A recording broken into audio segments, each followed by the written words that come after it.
You've been searching for the best way to generate passive income in your life and heard that real estate is a great way to do it. But you're tired of all the so-called gurus who are all talk and no substance. Get ready to celebrate because Kevin Buck has spent 14 years successfully making it happen. This is the Real Estate Investing for Cash Flow podcast. Now, here's Kevin Buck. Hey guys, Kevin Buck here with episode number 139 of the Real Estate Investing for Cash Flow podcast. Our mission is to help you build and maintain massive amounts of cash flow through income-producing real estate investments. And our guest for this week's show is multifamily investment experts Matt Wood and Mike O'Connor. And in today's show, we're going to be speaking with Matt and Mike about how they got their start as multifamily investors and how they've been able to amass a portfolio of more than 140 units in just a few short years, all while working a full-time job. You think it's easy? Well, I can tell you that it's not. And Matt and Mike will share with you both their victory stories as well as their war stories that they've experienced through this challenging yet rewarding journey. And in this show with Matt and Mike, you're going to learn how they got their start as real estate investors while both working full-time jobs and juggling family life. You'll learn how they quickly transitioned from single-family flips to a 32-unit apartment building. You're going to learn the importance of creating internal operational systems and processes and how by doing this, they've been able to scale their business at an incredibly fast rate. You're going to learn about the importance of choosing the right strategic partners to team up with when investing in larger, more complex deals. You're going to learn about the potential opportunity in purchasing properties from nonprofit operators. You're going to learn the struggles that they experienced during a large apartment rehab and the lessons that they learned along the way. And you're also going to learn about the beauty of ready, fire, aim, and the reasons that you need just to get out and get your first deal done now, and much, much more. And if this is the first time you're tuning in the show, I want to welcome you to our incredible family that we have here at the Real Estate Investing for Cash Flow podcast. Or if you're one of the many thousands of listeners that tune in each and every week, I want to welcome you back and let all of you know how grateful and honored I am that you choose to be here with me. And if you love what we're doing here and you haven't done so already, please take a minute to head over to iTunes and leave us a 5-star rating and review. I'd greatly appreciate it. It actually helps us grow the show and helps us attract awesome guests like Matt and Mike. So if you haven't done so already, go over to iTunes, leave that review for us, okay? And just a few laundry list items I'd like to run through before we get on to the show with Matt and Mike. First off, I want to remind you of the free 30-minute phone consultation I've been offering now for a few years. This is a way for my listeners to connect with me. There's no ulterior motives here. I won't try to sell you anything. I won't try to pitch you in any kind of coaching program or anything like that. This is just a way for me to connect with my listeners, to meet others who share the same passion that I do for real estate investing. So if you'd like to schedule a call with me, you can go to my website, kevinbupp.com. On the right-hand side of the homepage, if you scroll about 3/4 of the way down, there's a button that says Schedule a Call with Kevin. It will take you to my calendar link. You can pick a time that works best for you. All I ask is that you just put some notes in there about what you'd like to chat about during our 30 minutes together, okay? And I'll look forward to speaking with you. Another item I want to mention here real quick is that we have another podcast, in case you didn't know, or I have another podcast with a partner of mine.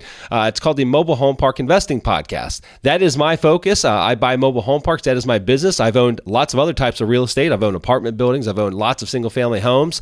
I've owned shopping centers. I've owned office buildings. And so I've owned just a little bit of everything. But today, and for the last 5 years, mobile home parks has been our main focus. And if you have an interest whatsoever in investing in mobile home parks, you got to go check out that show.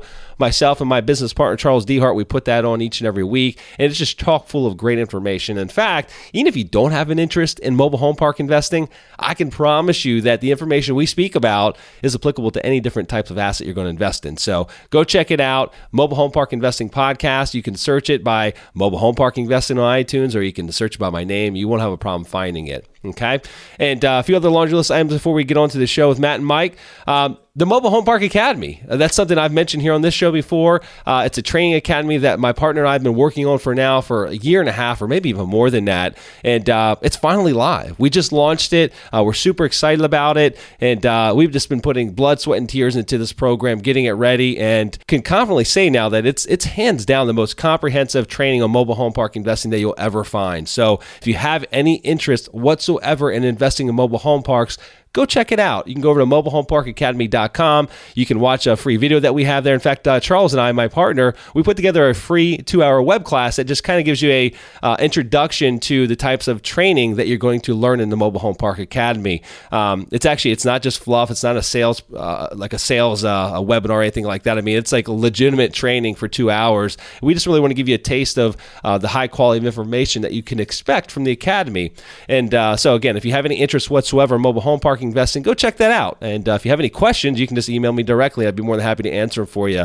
And then in addition to the Mobile Home Park Academy that we're super excited about, we also just launched our highly anticipated, it's been a long time coming now, a mobile home park investment fund. It's now live and open for business. So if you have any interest whatsoever in partnering with us and me and my team on future mobile home park deals, go ahead and shoot me an email, partner@mobilehomeparkacademy.com. And that's an autoresponder email, and that's set up for those that have an interest in partnering with us in our investment fund where we'll be buying value add and highly lucrative mobile home parks. So if you have an interest in partnering with me and my team, shoot us an email to partner@mobilehomeparkacademy.com. And almost immediately, you'll be sending an email back that will have a link to some more information, our offering, as well as a link to a calendar if you want to schedule a time to talk with us about this investment opportunity. So again, this is the way for you to partner with me and my team on deals that we're buying. We're heavy right now into buying mode, and we've got multiple parks under contract, and we'd love to talk with you about the potential opportunity of working with you. So shoot an email to partner@mobilehomeparkacademy.com, and you can learn more information about that investment fund. And then last but not least here, if you happen to be in the Tampa Bay area, which is where I live, I'm in Clearwater, Florida, you might be visiting for work or pleasure, shoot me an email. My personal email is kevin@kevinbupp.com. If you'd like to meet up, we can get together, have a cup of coffee, bite to eat, whatever you have time for, if your schedule allows. And if I happen to be in town, I'd love to meet you. So I've met a lot of people now over the past year that have been kind of making this offer, and it's been pretty cool. So I would love to meet you. I'd love to get to know you. I love talking shop. I love talking this business. And so I just love meeting others that share that same passion. So again, kevin@kevinbupp.com. That is my personal email. Reach out to me, and let's coordinate a time to get together. And now, guys, I think that's it. That's all the laundry list. So let's get on to the part of the show that you've been waiting for, which is our interview with Mike and Matt. So here we go. Ladies and gentlemen, today on the show, we are thrilled to be joined by two Atlanta-based real estate investors, Matt Wood and Mike O'Connor. Both Matt and Mike developed a side passion for real estate investing while working their full-time jobs and have amassed quite an impressive rental portfolio consisting of 3 apartment complexes, a single-family rental, and also just completed their very first fix and flip project. Their objectives as a real estate investor is to grow a portfolio of buy and hold multifamily properties while supplementing their income by fixing and flipping single-family homes. So without further ado, I'd like to welcome Matt Wood and Mike O'Connor to the show. Gentlemen, how you doing today? Just fine. How are you? Doing well, Kevin. Thanks for having us. Yeah, absolutely. Thanks for joining us here. I'm excited to dig into your stories because, the inspiring thing that I see just from that initial bio that I read for you guys is that you guys are doing this while working a full-time job. I always find it so impressive. I didn't take that path. I never really had a real job. A bartender was the most realistic job I've ever had, and I got into investing at a young age. But I'm always very inspired by those that work full-time jobs and have careers, and then learn to do this on the side. Because I know, some people make real estate investing seem so easy, and it's really not. I mean, to do it right and actually be successful at it and buy good properties and manage them properly, it takes a lot of energy and effort to do that. And so anyway, just kudos to you guys for working those full-time jobs and building this large portfolio on the side. So, but before we dig into the portfolio and all that kind of good stuff, why don't you guys take a few minutes, tell our listeners a little bit more about yourself, how you got into this business. I know leaving college, you guys moved into your full-time careers and then started investing in real estate on the side. So just kind of give us that picture of what that story looks like. Thanks. Yeah. And thanks again for having us on. This is Matt speaking. And Mike and I went to college together, sort of unintentionally found ourselves working for the same consulting firm after we graduated. And a couple of years into our full-time jobs, we both enjoyed our jobs. I'm still at the same firm and really like it. We just kind of had a side conversation about how we were each separately looking at investing some of our money into real estate. And a funny story that we mentioned before is that Mike was actually on his honeymoon, and I saw that he was online on his computer when we actually first made this realization. I was like, Mike, what are you doing online on your honeymoon? He's like, well, I'm looking at real estate. And so we kind of went from there. We decided, we try to look at our full-time jobs more of as a differentiator or competitive advantage. I mean, there's certainly challenges at times, but it's been relatively easy for us to obtain financing for our residential property and then commercial financing because we have the full-time income. And I feel like we've also just learned a lot about, being in corporate America. You get a chance to learn to speak the language and maybe get a little bit more credibility. But anyways, fast forward, Mike and I bought the single family house for a pretty reasonable. I mean, we got it for $65,000, I think. And that was our first investment property. And we thought we were going to buy another couple set of single family houses or duplexes or triplexes. And sort of out of nowhere, this 32 unit apartment complex came up that led us into the world of apartment investing. And we've kind of been there ever since.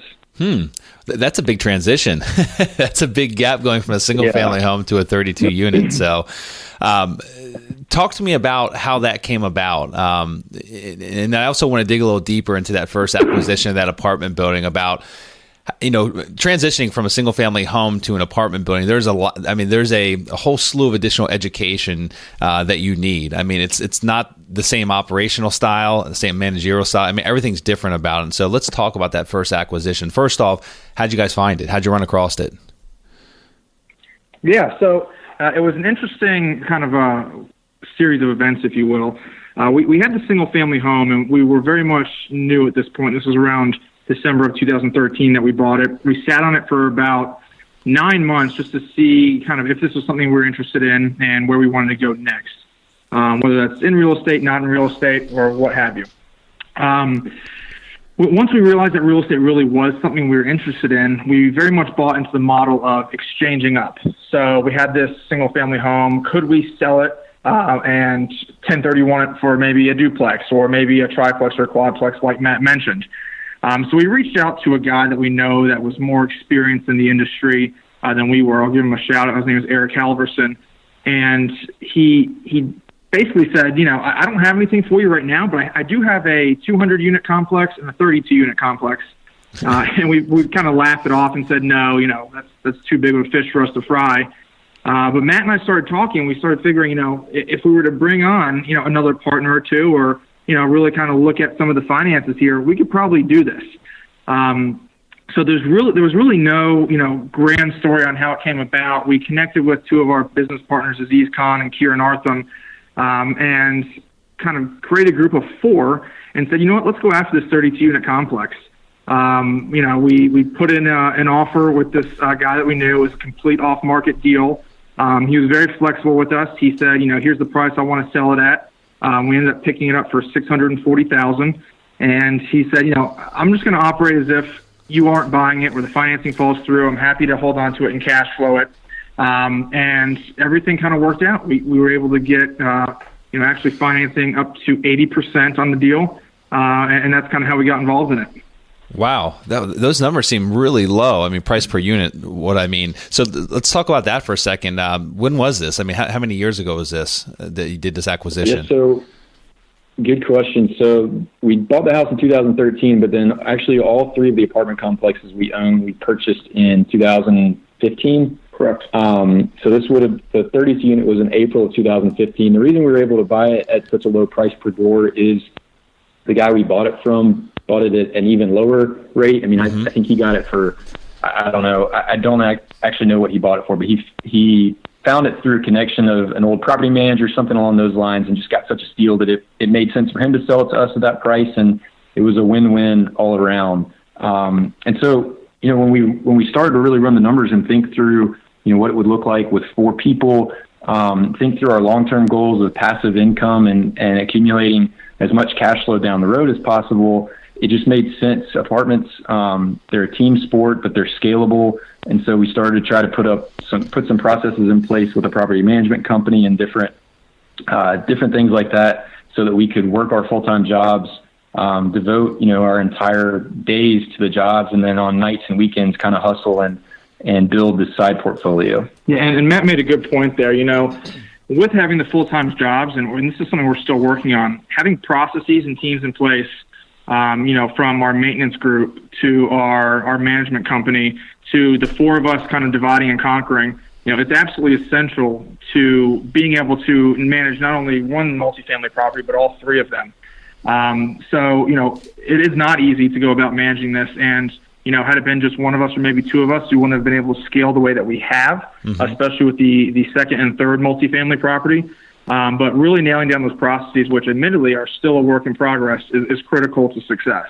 Yeah, no, absolutely. And I want to dig into that a little bit deeper, but not right now, because I really feel like that is that's a key component to being able to buy more than one property, right? Anyone could probably figure out how to buy one 32-unit property, and they could fumble through it, even if they just used a yellow notepad, and that's how they kept their systems and processes in place. They could probably still make it happen and still probably make money, right? Buying the second one, probably a little bit more of a challenge, right? You got to get organized, and you got to get these processes in place. And so I do want to talk about that a little bit more in depth, because we hang our hats on our systems and processes that we have internally, which allows us to buy the properties that we buy. We own them in many different states, and allows us to effectively manage them. And we can scale as big as we want at this point. We're a really small organization, but it's only because we have the systems and processes in place. They're so vitally important. So I want to talk about this deal a little bit more. It's Atlanta. Is that where you guys bought this? Yeah, it's in Cobb County, which is that's a great county, right? That's like one of the wealthiest counties in Atlanta Metro, correct? Yeah, certain parts of it, obviously, it's spotty, like most of Atlanta really is. This is going to be close to where the new Braves Stadium is going. It's near Dobbins Air Force Base, a couple of other kind of manufacturing jobs. So this is very much located in more of the blue collar sector of the county. But you're correct. It's not a bad part to be in at all. So 32 units. What was the occupancy like when you guys bought it? I think we had around 18 tenants in place when we bought it.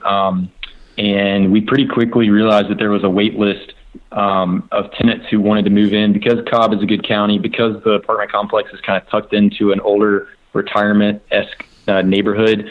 So we were able to get it from 18 to fully, 30, 31, 32 occupied units within, I would say, probably 3 or 4 months. Wow. The main holdup for us, the main holdup for us was just completing renovation of some of the units, because it's an older building.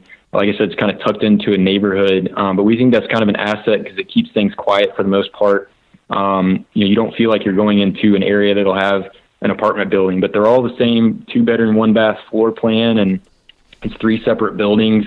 So again, the scalability aspect, it's 3 roofs, which appealed to us coming from the single family house. If you have a air conditioner or a roof go out, that can kind of wipe out a year of cash flow. But in an apartment complex, it's something that you can, in a perfect world, you can plan for that deferred maintenance and CapEx a little bit better. At least that's what we've tried to do. Okay. And then you mentioned 2 other partners that you brought into the equation. Obviously, neither you two had any experience with owning or operating an apartment complex. You had just done that one single family acquisition at that point in time. So did the other 2 partners, were you bringing them into the equation? Was it solely just for the additional equity that was needed, or did they also bring some skill sets to the table that were complementary to your own? Yeah, it was a little bit of both. Looking back, knowing what we know now and how good of the deal was, Matt and I could have made the equity play probably happen on our own. It would have required a little more creativity. But at the time, it definitely was both equity and experience. So we first reached out to Aziz, who owned a single-family home and a quadplex. So we had yet to do anything, that substantial. However, he was very knowledgeable in the market, very active on some local networking sites related to real estate. Really knew his stuff. We met with him, realized that we had some good synergies in what we're trying to accomplish. He suggested we reach out to Kieran. And now Kieran's been doing real estate for a long time. He owns property, here. He has property in new development over in India. And he thinks probably about 60 to 80 homes within Atlanta, depending on, the month that you're asking him. So they brought both capital and experience. And really, it was kind of dumb luck that it worked out this way, but we all kind of bring different skill sets and things to the table. So we work pretty well as a team, having only known each other, for a short period of time prior to kind of, jumping in head first to some of these properties. Sure. And then the financing side of it, so that's 2013. I guess financing was pretty much back in full swing at that point in time. But, you're dealing with some challenges in this apartment complex because it's only 60% occupied. And I'm not sure how much CapEx it needed. I mean, if the units that were empty were down units that needed full rehabs or what, but it's still, just with that occupancy factor in there, typically that would mean that it's a little bit more challenging of a financing project than one, say, that would be 85 or 90% occupied. So talk to us a little bit about how you got it financed. How many different banks did you have to go through? Did you have any roadblocks that you had along the way? Yeah, so we went to about 3 banks, and there's a couple of interesting nuances to this property that are worth mentioning, I guess, at this point.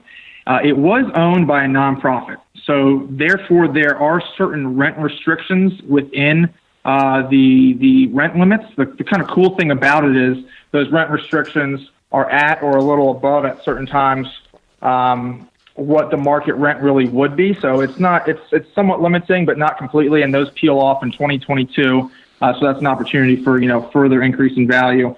We went to a couple local banks with moderate luck. We were offered 70% financing, and kind of throughout that process, we actually ran into a larger bank, BB&T. I don't know kind of where you classify them on the scale of size, and they were able to provide us 80%, some pretty reasonable interest rates. And they saw the potential in it. It really has been a home run. It was good for them. And just to kind of, shed some light onto how good of a deal it was 2015,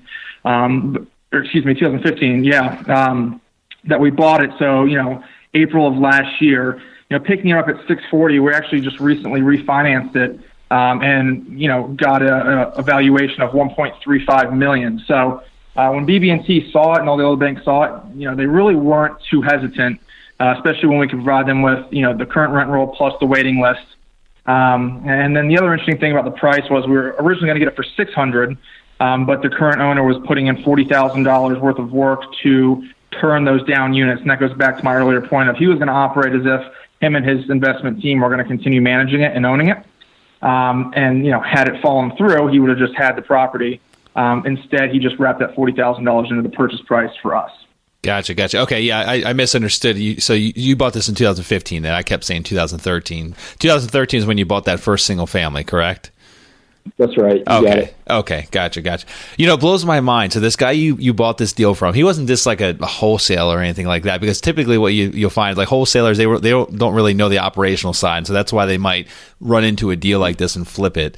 This guy obviously knew what he was doing. He's operated other projects like this before and was already moving forward with it as though he wasn't going to sell it, and knew that there was just a ridiculous amount of meat left on the bone, right? I mean, that's a lot of profit potential there. It just blows my mind. Do you think that he just didn't really know what he really had? I mean, because No, that's a great question. I think he did know. I think he had a really good idea of it. He just got it. I want to say he got it for like $200,000. So he was looking at he was looking at the prospect of either getting a $400,000 profit and splitting with his investors today, in 2015, or managing it and running it and kind of seeing where things go and how the market went. And I don't blame him for getting a big check at the time. So. Yeah, but you got to replay. You got to put that money somewhere else. Then that's how I always think about it. You get that good of a deal, and you can turn around and walk away and collect a couple $100,000. But then you still have to put that couple $100,000 to work for you. You know what I mean? So, and if you could buy it that cheap, and you could get whatever initial capital you put into it working really nicely for you, and build $1 million worth of equity, it's kind of like, well, $1 million of equity and 6-figure net cash flows, or I could just walk away with $300,000 now and have to split with my investors. It's kind of like, I don't know. I guess everyone's got a different objective with their investment style. Me, I'm all about long-term sustainable cash flow, especially if I can pick up a property that's in a phenomenal market. That it's just a killer deal that you just don't run across that often. Pick it up for super cheap and just know that it's going to pay for itself time and time again over the years. Exactly. Yeah. This guy's pretty sharp in this industry. He's got a few different investor groups that he kind of does acquisitions for. So he knew what he was doing. We actually do some deals with him currently, and we'll touch on that in a little bit. But he's probably one of the sharper guys that we do know within the multifamily industry, at least within Atlanta. Okay, got it. So you bought it, you got 80% financing on it. You said you're working on a refinance now? Yeah, we actually just finished one? the refinance. Okay. Yeah, a month, in the last couple of weeks. It's a cool kind of refi term sheet with Wells Fargo where it's a 15-year amortization and a 15-year term. So the monthly payment is going to kick up a little bit, but down the road to have it paid off more quickly and to also have the interest rate locked in for this period of time will be really nice. It gave us some certainty going forward, and we're in the process of trying to pursue the same loan structure to refinance the third complex that we bought, a 16 unit. Okay. So let's, everyone gets excited. Like, I get excited, but I think everyone else gets excited about real numbers, like real numbers meaning like cash on cash returns, so let's talk about that on this 32 unit based on this new loan that you just put in place. What's your levered cash on cash return look like on this property on an annualized basis? And then, if you don't mind sharing, you don't have to if you don't want to, but what's that really mean as far as like a real number after debt service? Like what are you guys putting in your pockets each and every year after all expenses are paid and after all debt service? Because people that are listening to the show, we've got a lot of really experienced investors that listen to the show that own hundreds or thousands of units, but we have some that are just getting started and making their transition into multifamily. And I don't like just talking about cash on cash because sometimes it's very misleading because it could be a very high number, but when you start looking at the actual dollars, it doesn't really mean much. You can have 100% cash on cash return, but if it's only $100 a year, it's like, well, that's not going to really change my life too much. But so talk to me about your cash on cash returns and then also what that really means from a real dollar standpoint. Yeah, no, that's a great question. It's actually something you hit on that we are meeting about to kind of strategically look at because I would say after debt service, we're probably looking at, $5,000 a month in that range that we could either just, distribute out to the four of us or leverage for other deals. One of the unique things, though, about our business right now is that we bought a 16-unit complex that I referenced earlier, and we've kind of been subsidizing some of the rehab for that complex using the cash flow from this 32 units. The 32 unit has really been like our main business driver, like our cash cow that's enabled us to do some other cool things. And we really haven't let it run free to really truly see the potential yet because we've been, using it for some other opportunities. So that's a great question. And now that we've refinanced the property, now that we are stabilizing all of our assets, we should get a better picture of that in the coming months. I can't give you an exact percentage at the moment. Yeah, I'd have to say if we were to kind of ballpark and exclude any of that extra capital putting into the property, we're at a high double-digit, teen cap rate. Yeah, somewhere around 17 or 18%. And then, our cash on cash is actually pretty great. If you look at the numbers, it's in the 30s. So we feel pretty good about that. No, you should feel really good about that. And I'm assuming we need It's impossible to find right now. What's that? It's impossible to find in today's day and age, but hey, nothing's impossible, right? I mean, seriously, it's a lot more challenging to find those types of opportunities. But there's always. That's what I say to people all the time. I mean, my personal experience, we prospect a ton, and it's gotten harder and harder over the past couple of years to find great opportunities. But there's always going to be a motivation, and always going to be some type of distress in the marketplace. You just got to make sure that you're in front of that motivation or distress when the time comes where that person either needs or wants to sell, right? I mean, that's all exactly it comes down to. And there could be tired landlords out there regardless of what the market looks like. So you're exactly right. Yeah, especially when you're buying in like that size range that you guys are talking about. Now you said a 16 unit, you got 32. I don't know what size your third apartment complex is, but when you're in that size, it's 100 units. Okay, that's a different animal. So that's 100 and what? How large? It's 100 even. Okay, so that's a different animal. That's a lot of times that's a different classification of owner. But what I've found is that a lot of the smaller apartments, the 8 units, the 16s, the 32s, even the 50s and 60s, they're the mom and pops a lot of times. That own those, and that's when you really start running into like tired landlords. You find you find those people that bought them, they bought it as a maybe it was a retirement. They bought it 20 years ago, and it was going to be meant to supplement their their retirement pension or their Social Security, whatever it was.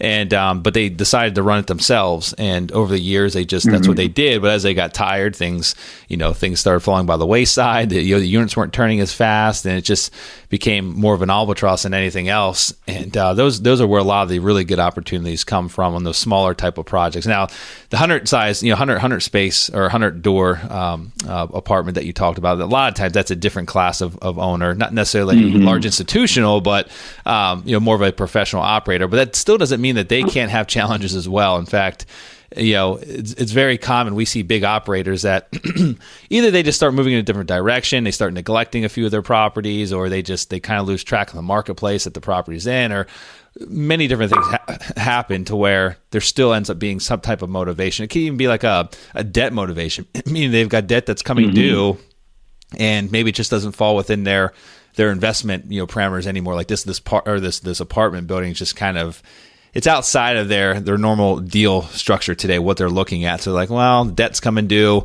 Yeah, don't really want to go, refinance this thing. Let's work on getting rid of it right now. Let's just sell it as is and get rid of this darn thing. But either way, you're exactly right. And when we looked at the 32 unit and the 16 unit, it was in that kind of funky space where it's a little bit too expensive for one person to go after, but not big enough to be on some of the larger funds' radars. So it was kind of, to your point, it's kind of a niche area to buy in. That may make it difficult for us if we decide to sell it down the road. There may not be as many buyers, but at least for our long-term goals right now, it made a lot of sense. Mm-hmm. And is that second apartment, the 16 unit, is that in Cobb County? No, that one's down near the East Lake Golf Course, kind of close to Decatur, inside the perimeter. So we actually feel like that one has the most appreciation potential, just the dirt itself. There's a lot going on in that particular neighborhood, some nice houses and townhomes being built. And when we bought it, it had mold in some of the units. It had just a bunch of issues that we've had to completely gut and renovate and do a lot of work but we're starting to get to the point where we've got, out of the 16 units, I think we're up to probably 13 occupied units, whereas at one point it was as low as 6. So this one's been a really slow flip almost. Just in terms of the renovation we've had to do, but we've learned more with this property probably than any of our properties. Okay. Are you guys mostly renovating, or the expense for the renovation, is that coming out of the cash flow, or did you guys plan ahead for that? I mean, did you actually put that initial capital into the budget?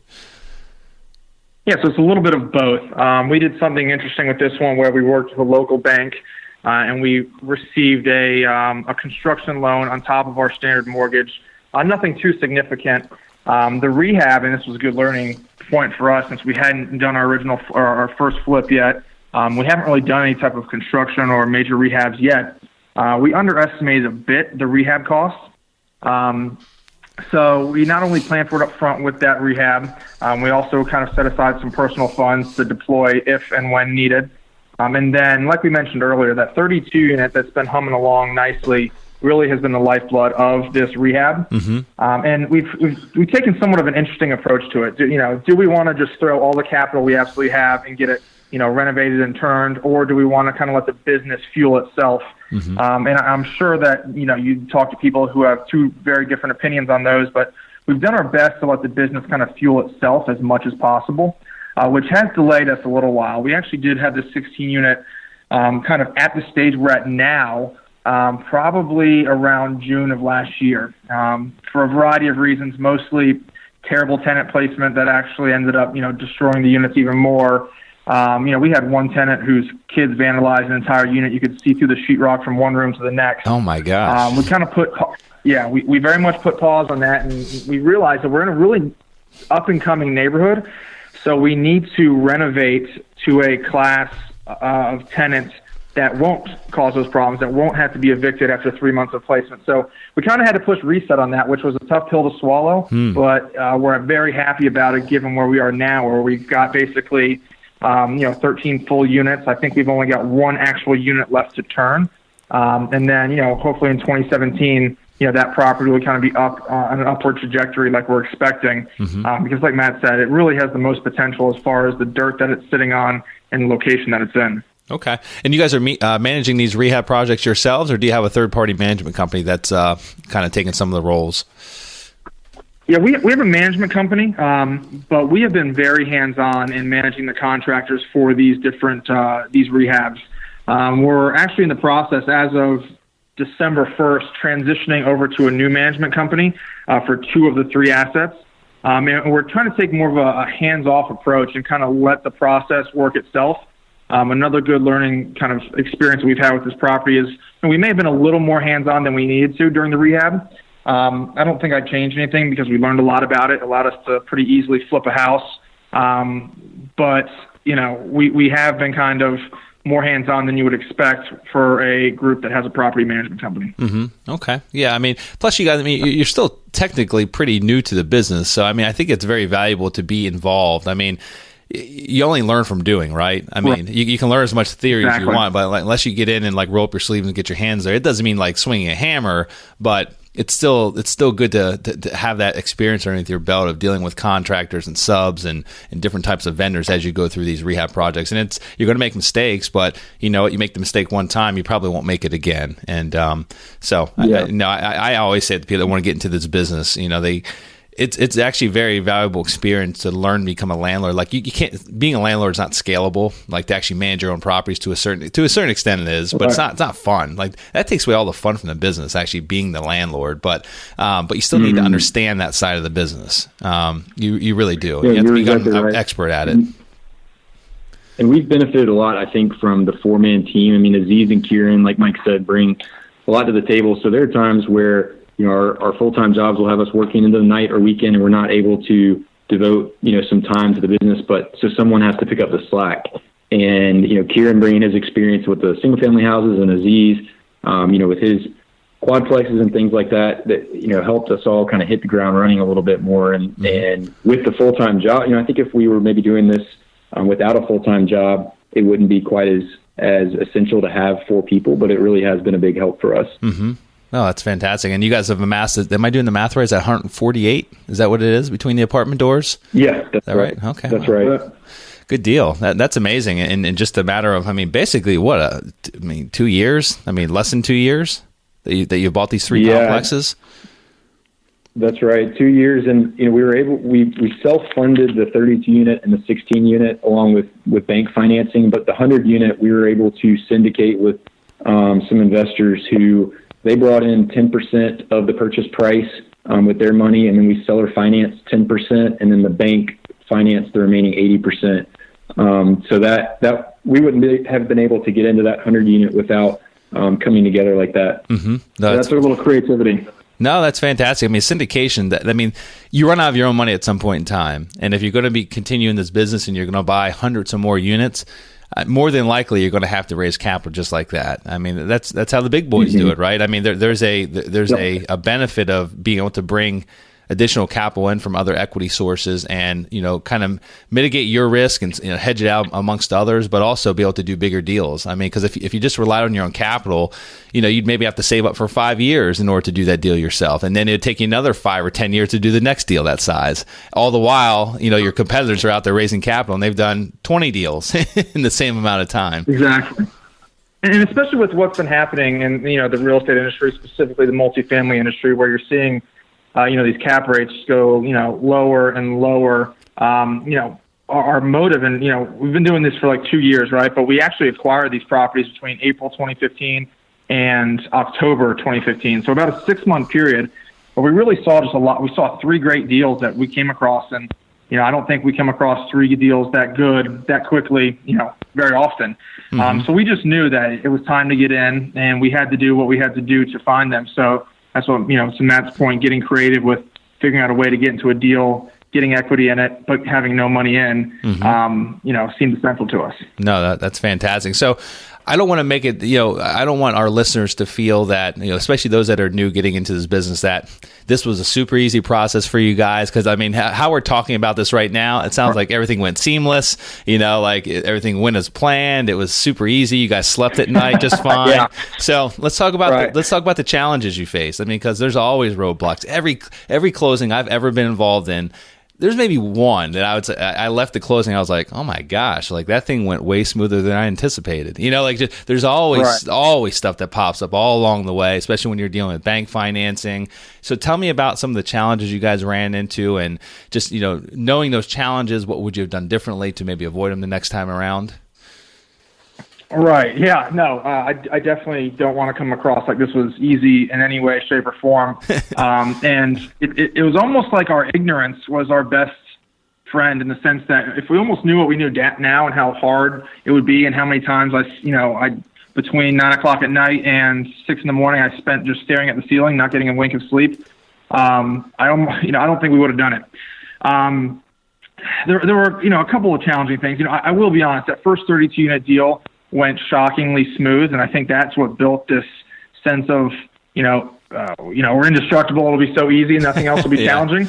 But the 100 unit deal was complicated in the sense that we were really getting into a space that, like you said earlier, is kind of that next level up as far as size and scale. So we did bring, the investors in. We are on the hook for investor payments, and making sure that we can make those investor payments, especially when, 2 out of the 3 properties are really still getting up to full speed and not spitting out the cash that they will be in 2 to 3 years from now, or, next year even. So I would say the one challenge is making sure that we're doing what we need to do to control our expenses. There are a lot of creative ways to both make money through a multifamily property, and there are a lot of creative ways to lose money on a multifamily property. Mm-hmm. So with the 100 unit deal specifically, making sure that you're managing your finances. An interesting thing with that property is we have a full-time manager, a full-time maintenance guy, which is helpful. That level of scale almost makes it a little more hands-off from the day-to-day. But what you're then looking at is you're looking at a lot of bank statements. You're looking at a lot of P&Ls, making sure that the cash that's supposed to be coming in is coming in, and the cash that you're spending is only cash that you're supposed to be. So that was a challenge with that regard. And then with White Oak, I know Matt was a little more hands-on with some of that, so can probably speak to those challenges a bit more. Yeah, I was just going to say real quick that I think that when we got that last property, the 16 unit that we did the rehab on, for instance, we just underestimated how long it would take to stabilize. I mean, we are just now, I would say, and this is like a year, we've had the property for a year, and we're just now kind of at a point where I feel like we're comfortable with where it's at. And we looked at it as, when we initially bought it, we looked at it as, okay, we just bought one property, but really we should have looked at it as we just bought 16 properties, like 16 individual units that need to be treated individually, and will take, as long as 16 individual properties. So really just underestimating how long the process would take to totally turn around a multifamily was something that we've learned a lot about. To Mike's point, we bought all 3 properties in 2015. 2016 was really like, okay, let's just, pull our heads out of the sand and figure out where we are and what we've just done to ourselves. And now that right. 2016 is wrapping up, and we've been able to refinance one of the properties. We're looking to refinance another one. We feel like we're in a much better position to actually take a step back and kind of do another strategic meeting and some goal planning, some things that we've neglected because we had to be a lot more reactionary. We're looking to 2017 at an opportunity to be proactive, plan out our next steps and go from there. Okay. And I mean, that 2016 also gave you time to really put your systems and processes in place. I'm assuming that's probably what you meant by, figuring out what the heck just happened, or however you worded that. Yeah. So 2015 was all about acquisitions. 2016 has been all about, operationalizing our business. Yeah. And we're hoping that 2017 is, a nice combination of both. Because again, ignorance was the only reason. I don't want to say ignorance was the only reason, but that helped us jump in head first in these 3 deals. Mm-hmm. We're just crazy enough. That's awesome. So crazy enough to do it. But we didn't have any systems in place. We didn't know contractors. We didn't know a good property management company. We didn't know the best way to communicate with each other. So it's been a process, and it certainly has not been easy. Yeah, I mean, my personality, like when I get into anything, I'd rather just get in and figure it out. Like I work better with deadlines, and so it sounds like you guys might be the same way. To where, right. Hey, let's just buy these darn things. Like we know how to at least underwrite them properly. At least we think we do. Like we think we know that at least that part of it, and we'll figure out the rest. Right. There's plenty of other people that are good at this business and know what they're doing. If they can do it, why can't we? We'll figure out their systems and processes and figure out the best way to operate these things after the fact. But let's just get the deal done first, because If we don't, then it's still just theory, right? I mean, then we're just wandering. You're exactly right. Make it happen. Yeah, and you're exactly right. And it would have been really easy for us to just, have the paralysis by analysis or analysis by paralysis, whatever it is, and let those deals pass us by just because we didn't feel like we were quite ready. But we just had to dive in and kind of see what happened. And we, I say the way I'm describing it sounds haphazard, but we really were meticulous with our underwriting to at least know that these were good deals. Yeah. And then we kind of trusted in the four of us and the power of the team and in our abilities and figured the rest would take care of itself. And it's taken a lot longer than we thought, but we know we're getting closer. Mm-hmm. And I'm going to have to guess that a lot of the effort and momentum that took you guys into that second and that third deal came from the confidence that you guys built in doing that first deal. I mean, can you agree with that? I mean, would you guys agree with that statement? Definitely. And, Mike mentioned earlier that we bought that single family house and we took 9 months to really evaluate it and make sure it was a good decision to just be a real estate investor. Well, by the time we got the 32 unit and we started to see occupancy go up, we looked around, we looked at each other and we were like, wow, we could really continue to do this thing and make some money and, build long-term wealth is the goal. So I think if we had bought the 16 unit first that needed all the work, or the 100 unit that was intimidating and was just took a whole nother level of thought, we may not have scaled as quickly. But because that 32 unit was a more seamless acquisition, it certainly helped us take the next step. Mm-hmm. I think what it comes down to a lot is just what I tell people that are, I guess, brand new is you just got to get the first deal done. I mean, you can write a great business plan. You can go to all these boot camps. You can underwrite 1 million deals, but you really got to get that first deal done because actually getting in and getting your hands dirty and working through the entire financing process, the due diligence process, learning to be an actual decent operator, turning, if you're going to do a repositioning it and getting through that process. But you learn so much from that very first deal. And not only do you learn a lot, it builds just great confidence. And it just allows you to know internally that, okay, I can do this. And if I did this 8-unit building, then it's the same systems and processes that go into doing a 50-unit building. It's just more doors, that's all. But it's still the same systems and processes. And, not only does it give you the confidence, but it also gives you the track record because at a certain point in time, you run into a roadblock. Maybe not you guys so much because you had a couple other partners that owned some deals, like they'd already kind of been in business as well. And I'm sure that helped out in the eyes of a bank. But if you're just kind of running solo at this and you literally have done your first deal, you go in to do like a 50 unit for your second deal, you're going to need some kind of track record. If you're going to a bank for financing, you've never done a deal in your life and you just work a job where you make $60,000 a year and you're saying, hey, I want to buy this 50 unit apartment building.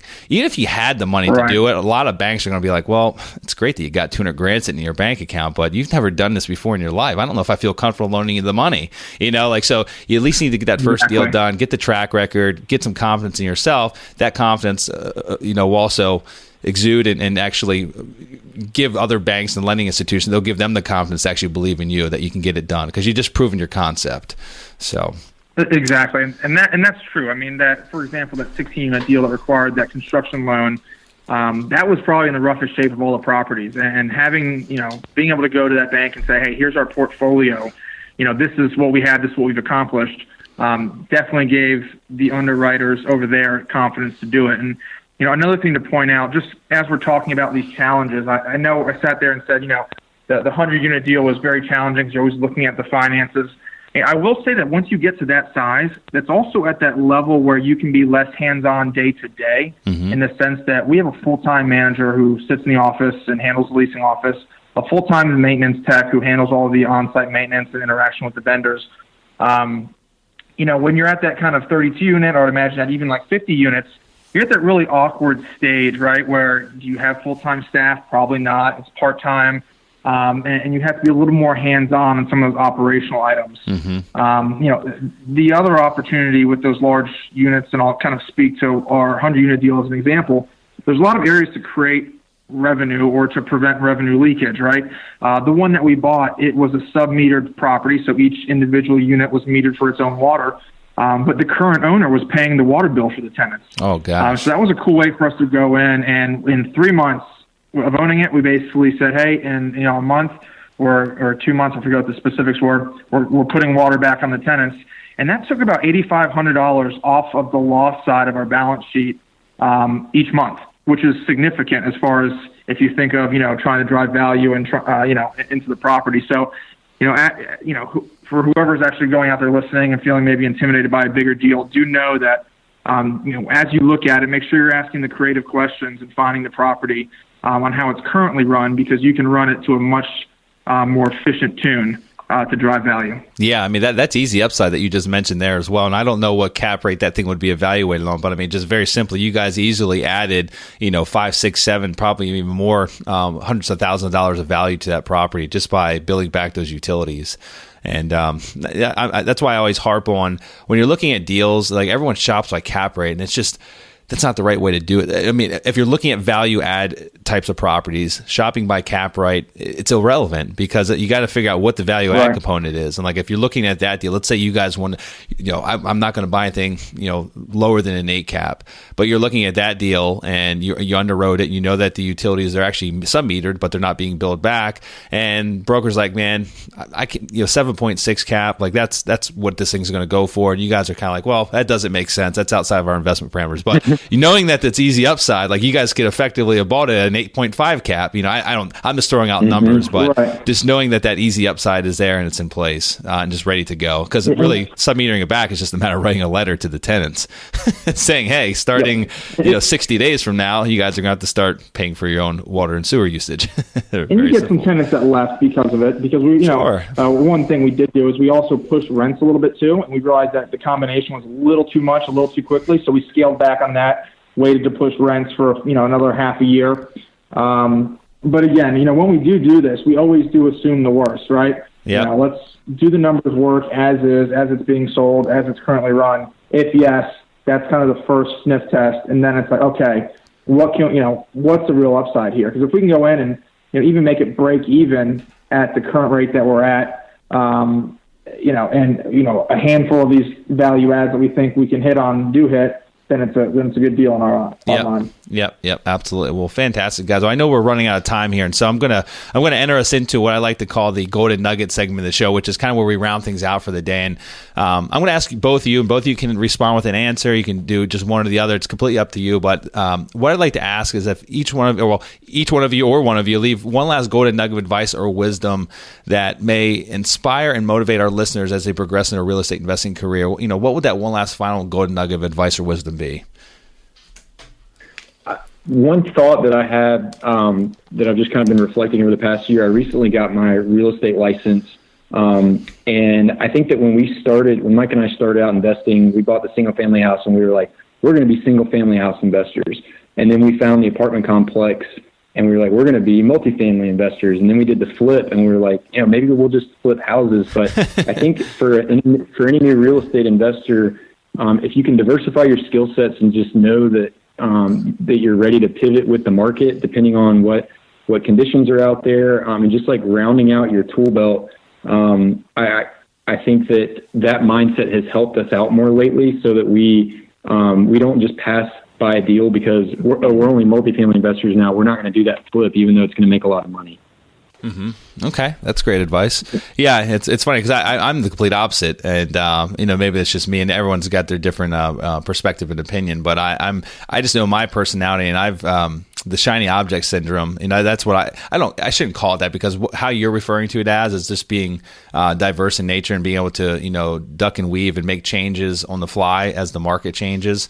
So I definitely agree with you from that standpoint. But from my own personal standpoint, I do much better when I focus and become an expert on just one thing. And I've owned hundreds of single-family homes. I've owned hundreds of apartment doors, and now we own actually over 1,000 mobile home lots, mobile home park lots. So, but that's just what we do. Like, that's what we focus on. That's what I'm really good at it, and I don't like to take my focus away from it. And I believe in the asset class, and we buy them right, and we buy them in the right markets, and there's a lot of other reasons why I don't feel even the need to diversify at this point in time. But I do best by operating that way. And so sometimes I do tell people, like, just at least maybe when you're getting started, just focus. You got to focus on something. You got to figure out and become the expert at that one thing. But then if you want to diversify after the fact, if you feel comfortable with your personality type and it's not going to pull you away from what your main momentum is built on, like for us, like the mobile home parks. And so if you guys sent me an apartment deal and you said, hey, you got to take a look at this. I would actually look at it, but I am not going out proactively looking for apartment deals at this point in time. But I would definitely consider an investment if someone sent me a great opportunity.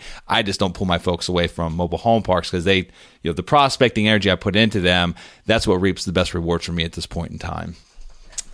Absolutely. And I would say that we do like to diversify. I would still say the sweet spot for us right down the strike zone is multifamily. Mm-hmm. Good deal. Yeah, we might be a little more varied than your approach. No, it's okay. I mean, hey, it's whatever works. I mean, I've got friends that invest in a little bit of everything. It blows my mind that they do phenomenal at it. And if I was talking to a buddy the other day, he just bought like it was like 150,000 square foot industrial building, and like he owns a bunch of multifamily, a bunch of retail. And I'm like, that just actually gives me a headache thinking about that, because I mean, it's just such a completely different business model, and it's really hard to be laser focused and be really good at such diverse business models, like owning shopping centers and owning multifamily and owning this 150,000 square foot industrial center. It's a completely different animal. But hey, to each his own. If you're good at it and you can make money doing it, then it's all that matters. So guys, this is we're done at the show right now. I want to thank you for coming on. I mean, this is a phenomenal story. I didn't know too much about the two of you when I brought you on here. I did know that you guys were in the multifamily space, and I know that you hadn't been in it for a very long time. And I'm very inspired by your story. You guys have done a lot in a very short period of time, and I know that great things are going to happen for both of you. I mean, especially with the amount of persistence that you guys put in over these past 2 years. I mean, nothing but good things can come from it. Even in a market that's challenging to buy in, you guys, persistence is really the key. So I know you might not be coming across a lot of opportunities like you were in 2015, but like I said earlier, there's always motivations, always distress, and you guys will continually buy properties. I know that for a fact. And so just keep doing what you're doing. And I look forward to hopefully having you back on the show another time and following up on your progress. And, you guys reach out that 500 mark or that 1,000 mark in the next year or two. And you say, hey, man, we bought like 8 more complexes, and added 800 doors to our portfolio. So that's right. That's the goal. Hey, it's been a lot of fun. It's been a fun ride for us to get to this point. So we really enjoyed being on your show, and we'd love to come back. Yeah, sounds good. And Matt and Mike, your website, I want to share it with the listeners here so they can come visit you guys and learn a little bit more about what you guys are doing. It's cambridge-ig.com. That's correct. Is that what it is? Cambridge-ig.com. That's correct. And if you want to shoot us an email, you can email us at info@cambridge-ig.com. Okay, fantastic. Matt and Mike, that's all we have, my friends. You guys take care, and best of luck to you, okay? Thanks, Kevin. Thank you. Congratulations! Now you've got more of the best tricks of the trade in building massive amounts of passive income from real estate. For more amazing resources, visit realestateinvestingforcashflow.com, and we'll see you next Monday morning.